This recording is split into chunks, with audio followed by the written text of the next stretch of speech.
दोस्तों, concert with Sachin YouTube channel पर आप सभी का हार्दिक स्वागत है। आइए आज हम पढ़ते हैं जीव के आधार पर स्वर, यानी स्वरों के प्रकार, यानी जीव के आधार पर स्वर। तो जीव के आधार पर स्वर 3 प्रकार के होते हैं।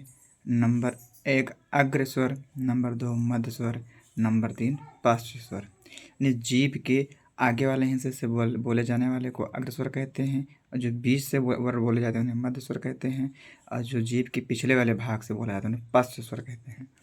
आइए हम जानते हैं अग्र स्वर क्या होता है। अग्र स्वर छोटी ई, बड़ी ई, ए, आए, जीभ से आगे वाले हिस्से से बोले जाने वाले स्वर होते हैं। जो अग्र स्वर होते हैं जीभ के आगे वाले हिस्से से बोले जाने वाले स्वर होते हैं, इन्हें हम अग्र स्वर कहते हैं। मध्य स्वर जीभ के मध्य हिस्से से बोलने, बीच वाले हिस्से से बोले जाने वाले स्वर मध्य स्वर होते हैं। इसमें होता है छोटा आ। और जीभ के पीछे वाले यानी पश्च स्वर, आइए हम जानते हैं पश्च स्वर क्या है।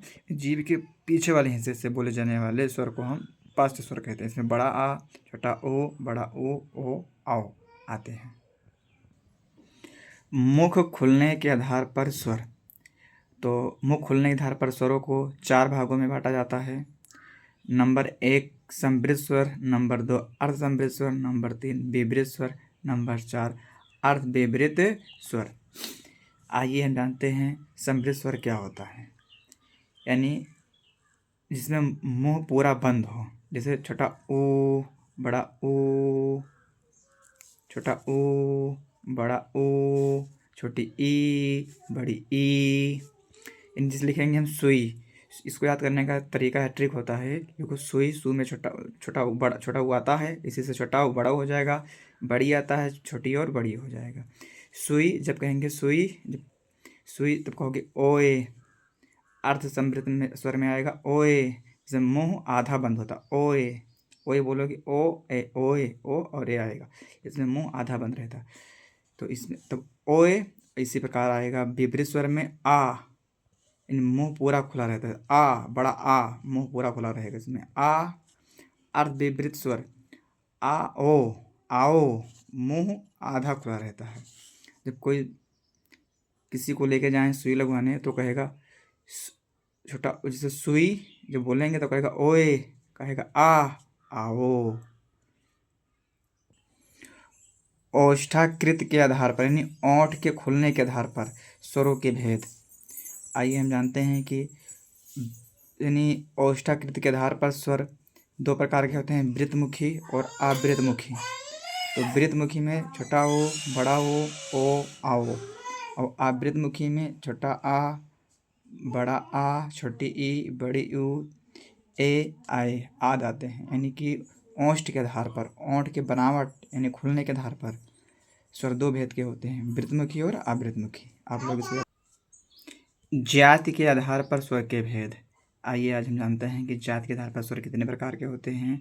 तो जाति के आधार पर स्वरों के भेद 2 प्रकार, सजातीय और विजातीय। यानी जो एक जात के होते हैं, जैसे छोटा आ, बड़ा आ, छोटी ई, बड़ी ई, छोटा ओ, बड़ा ओ, ये एक ही जात के मिलके, जैसे छोटा से बड़ा बनता है, तो ये एक ही जात के मिलने से बनते हैं। और जो विजातीय होते हैं वो अलग अलग प्रकार से मिल से बन जाते हैं। जैसे जैसे बना ए, आए, ओ, आओ, तो ए बना छोटा आ और ई, यानी छोटा सजातीय में रहता है और दोनों अलग, यानी कि अलग अलग जाति से छोटा और छोटी ई से मिलके बन गया। इसी प्रकार ए बना, आए बना बड़ा छोटा आ और ए से, ओ बना छोटा आ ऊ से, आओ बना छोटा आ और आओ से मिलके बनता है। तो इसी प्रकार इसे विजातीय स्वर कहते हैं। जात के आधार पर स्वर 2 प्रकार होते हैं, जैसे जो सजातीय स्वर होते हैं वो एक ही जात के मिलने से बनते हैं, और विजातीय स्वर होते हैं जो अलग अलग वर्णों से मिलकर, अलग अलग जाति के वर्णों से मिलकर बनते हैं। उच्चारण के आधार पर स्वर के भेद, यानी उच्चारण के, यानी बोलने के आधार पर, उच्चारण के आधार पर स्वरों के भेद। आइए हम जानते हैं उच्चारण के आधार पर स्वरों के भेद। जैसे कंठ, तालब, ओष्ठ, मूर्धा। यानी छोटा बड़ा कंठ होता है, छोटी बड़ी तालब होता है, तालु से बोले जाते हैं। और जो छोटा बड़ा होता है कंठ, यानी कंठ से बोले जाते हैं। छोटी बड़ी तालब से, तालु से बोले जाते हैं। छोटा वो बड़ा वो ओष्ठ से बोले जाते हैं। उच्चारण के आधार पर स्वर के भेद, उच्चारण के आधार पर स्वर के भेद। तो छोटा बड़ा यानी कंठ से बोले जाते हैं, कंठ वर्ण कहते हैं। छोटी बड़ी तालु से इन्हें तालब वर्ण कहते हैं। छोटा वो बड़ा वो ओष्ठ यानी ओंठ से बोले तो इसलिए इसे ओष्ठ वर्ण कहते हैं। जो री होता है मूर्धा यानी जीभ पलट कर मुख की ऊपरी सतह से छूटती है। यानी जब री बोलेंगे री तो जीभ पलट कर ऊपरी सतह से छूती है, इसलिए इसे री यानी मूर्धा कहते हैं। ए आए छोटा प्लस ई यानी कंठ प्लस तालब से, इसलिए कंठ तालब कहते हैं इसे। छोटा छोटी यानी कंठ प्लस तालब से मिलकर बनता है, इसलिए कंठ तालब वर्ण कहते हैं। ओ और आओ छोटा या बड़ा प्लस छोटा हो या बड़ा हो यानी कंठ प्लस ओष्ठ से मिलकर बनता है, इसीलिए इसे कंठोष्ठ कहते हैं। छोटा आ को मध्य या केंद्रीय कंठ उदासीन स्वर भी कहा जाता है। ये इम्पोर्टेंट टॉपिक क्वेश्चन है, टॉपिक है।